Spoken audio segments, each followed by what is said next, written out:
नाज़रीन, मां आहियां कुर्बान बलोच। अॼु असां तव्हांजे आॾो हिकु नए मौज़ू सां गॾु साम्हूं आया आहियूं।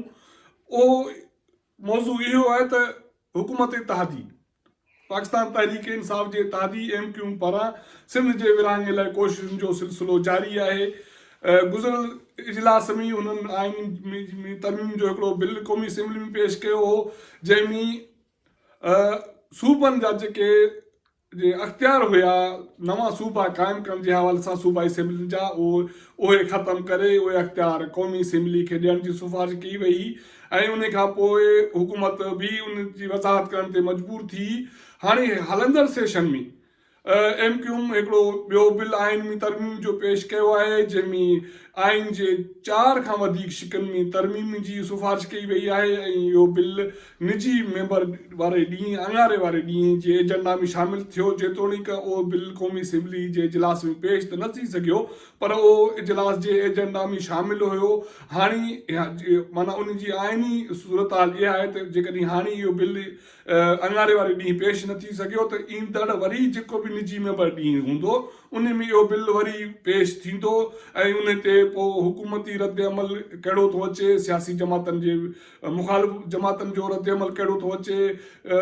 पाकिस्तान तहरीक इंसाफ़ जंहिंजो जेको वज़ीर आज़म सरबराह आहे इमरान ख़ान, उहो अॻु में इन जी वज़ाहत कंदो रहियो आहे त हू सिंध जे विरहाङे जे हक़ में न आहे, पर उन जे बावजूदि उन जे इत्तेहादी MQ तरफ़ां हिकिड़ी नई कोशिश कई वई आहे त सिंध जे विरहाङे जे लाइ वरी कोशिशूं तेज़ कजनि, उन लेखे क़दम खणजनि।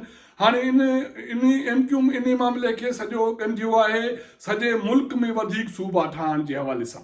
हुन न फ़क़ति हाणे जेको बिल पेश कयो आहे उन में आइन जे आर्टिकल 1, 51, 59, 106, 175A, 198 ऐं 218 में तरमीम जी सिफ़ारिश कई वई आहे। ऐं उन में सिंध में 2 सूबा क़ाइमु करण जी सिफ़ारिश कई वई आहे। उन में हिकिड़े जो नालो ॾखिण सिंध ऐं ॿियो जो उत्तर सिंध ॾिनो वियो आहे। ऐं पंजाब में 3 सूबा क़ाइमु करण जी सिफ़ारिश कई आहे। उन में पंजाब सूबो आहे, ॾखिण पंजाब आहे ऐं बहावलपुर आहे। ऐं KPK में 2 सूबा क़ाइमु करण जी सिफ़ारिश कई वई आहे। उन में KPK सूबो जंहिंमें फाटा वारो इलाइक़ो शामिलु हूंदो ऐं हज़ारा सूबो क़ाइमु करण जी सिफ़ारिश कई वई आहे, जॾहिं त बलूचिस्तान सूबो हिकिड़ो ई सूबो क़ाइमु बरक़रार रहंदो बिल मुताबिक़। हीउ बिल 4 सुफ़नि ते ॿधल आहे जेको MQ तरफ़ां पेश कयो वियो। ऐं हीअ बिल जी कापी, हीअ एजेंडा जी कापी असां वटि मौजूदु आहे, जेको अङारे जी ॾींहुं एजेंडा क़ौमी असेंबली एजेंडा ही उन में ही बिल शामिलु आहे। जेतोणीकि बिल उन जी कार्रवाई में पेश थी न आहे सघियो, पर हीअ एजेंडा में शामिलु आहे। उन खां सवाइ बिल जूं 4 जेके कापियूं आहिनि उहे 4 पेजिस ते ॿधल बिल असां वटि मौजूदु आहे। उन जी कापियूं आहिनि जंहिंमें ही आहे मुल्क में 4 जे बजाए 8 सूबा क़ाइमु करण जी सिफ़ारिश कई वई आहे। ऐं उन खां पोइ ही ॿियो जो सुफ़ो आहे ऐं उन खां अहिड़ी तरह इन जा 4 सुफ़ा आहिनि हिन बिल जा। हाणे बिल में चयो छा वियो आहे? बिल में इहो चयो वियो आहे त मुल्क में 4 जे बजाए 8 सूबा क़ाइमु कया वञनि ऐं उनजो बाक़ी गादी वारो शहर इस्लामाबाद हुजणु घुरिजे। बिल में उन सां गॾोगॾु उन जी जेका उन जी बाइफर्केशन आहे या उन जी क़ौमी असेंबली में सूबनि जूं सीटूं आहिनि, सेनेट में सूबनि जूं सीटूं आहिनि, उन्हनि जी बि तशरीह कई वई आहे, उन्हनि जी बि विर्छ ॾिनी वई आहे। हाणे जेको बिल आहे MQ तरफ़ां उहो पेश कयो वियो आहे। उन में ॾखिण पंजाब में क़ौमी असेंबली जूं जेके पंजाब जूं सीटूं टोटल मजमूई सीटूं 117 रखण जी सिफ़ारिश कई वई आहे। उन में 95 जनरल, 22 औरतुनि जूं सीटूं शामिल आहिनि। ॾखिण पंजाब लाइ 38 सीटूं जनरल, मजमूई 38 सीटूं रखण जी सिफ़ारिश कई वई आहे। उन में 31 जनरल ऐं 7 औरतुनि जूं आहिनि। बहावलपुर सूबो 18 सीटूं ते ॿधल हूंदो, माना क़ौमी असेंबली जूं 18 सीटूं उन जूं में हूंदियूं। उन में 15 जनरल ऐं 3 औरतुनि जूं सीटूं हूंदियूं।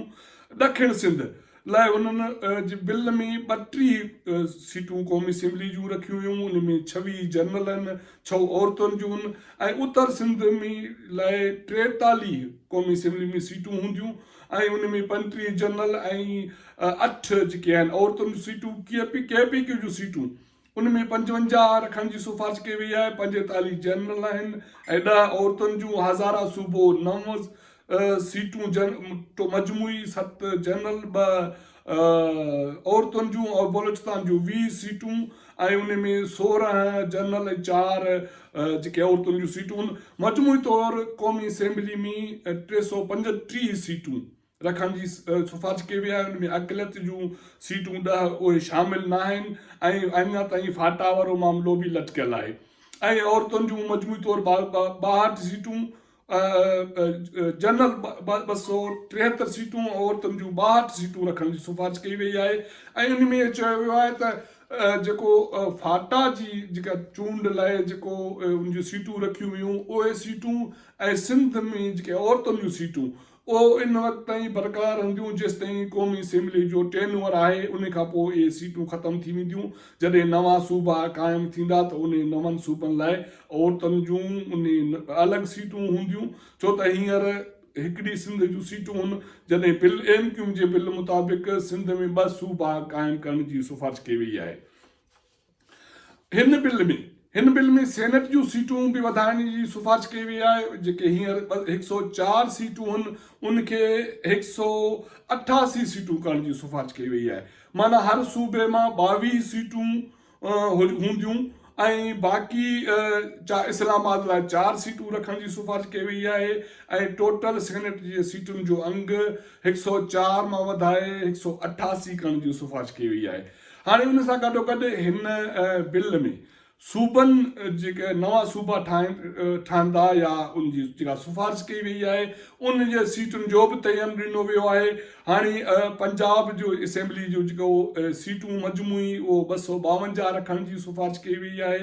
उनमें 202 जनरल, 45 औरतुनि जूं ऐं 5 अक़लियतुनि लाइ सीटूं मुख़्तसिर करण जी सिफ़ारिश कई वई आहे।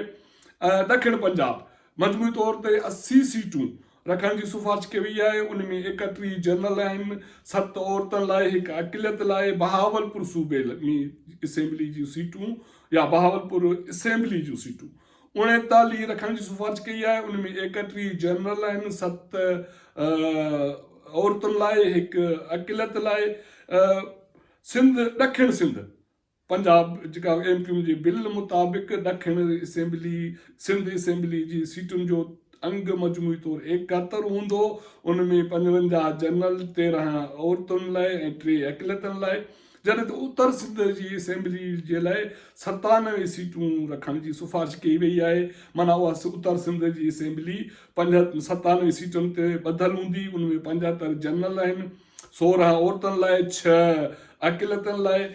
KPK असेंबली जी सीटुनि जो अंग 145 रखण जी सिफ़ारिश कई वई आहे। हज़ारा असेंबली उन जे सीटुनि जो अंग 23, जॾहिं त बलोचिस्तान जे असेंबली जे सीटुनि जो अंग 65 रखण जी सिफ़ारिश कई वई आहे।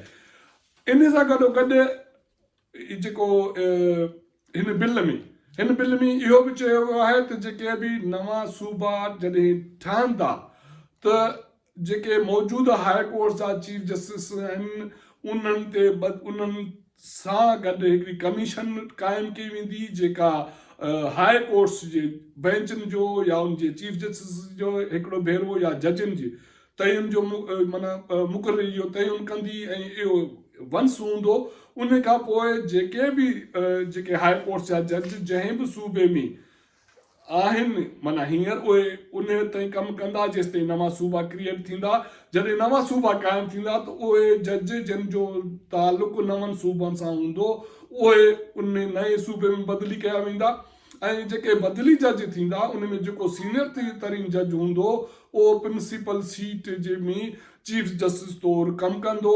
ऐं उन खां पोइ चयो वियो आहे त जेके 9 जायुनि ते प्रिंसिपल हाई कोर्ट्स जी प्रिंसिपल बेंचूं क़ाइमु थींदियूं। उन में बहावलपुर में प्रिंसिपल सीट हूंदी, बलोचिस्तान जी जेका प्रिंसिपल सीट उहा कोयटा में हूंदी, हज़ारा जी हाई कोर्ट जी जेका प्रिंसिपल सीट उहा एबटाबाद में हूंदी, इस्लामाबाद हाई कोर्ट इस्लामाबाद में।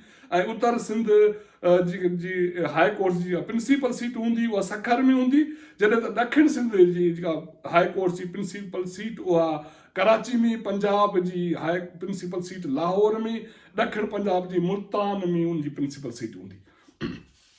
त नाज़रीन इन खां पोइ वधीक बिल में इहो बि चयो वियो आहे त त जिते बि हाई कोर्ट्स हाई कोर्ट जूं जेका बेंचिस आहिनि सर्किट बेंचिस उहे डिवीज़न सतह ते क़ाइमु कयूं वेंदियूं ऐं उन सां गॾोगॾु जेका 50 लखनि जी आबादी जी जेको बि आबादी जो इलाइक़ो हूंदो उते बि हिकिड़ी डिस्ट्रिक्ट काउंसिल जी जेका उहा बेंच क़ाइमु कई वेंदी ऐं इहो जेको उन लाइ जेके रूल्स ठाहींदो उहो गवर्नर उन इलाइक़े जे चीफ जस्टिस सां गॾिजी ठाहींदो।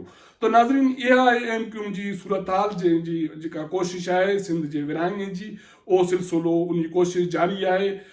हाणे ॾिसिजे त जेको बिल जॾहिं असेंबली में ईंदो त हुकूमती धुर उन में ॿियूं शामिल जेके सिंध जूं धुरियूं आहिनि ख़ासि करे GDA आहे ऐं या अपोजिशन जमात उन्हनि जो रद्दमल कहिड़ो थो अचे त असांजो ही जेको चैनल आहे इन खे ॾिसंदा रहो, लाइक कयो ऐं सब्सक्राइब कयो ऐं पंहिंजी राय खां असांखे आगाह कयो।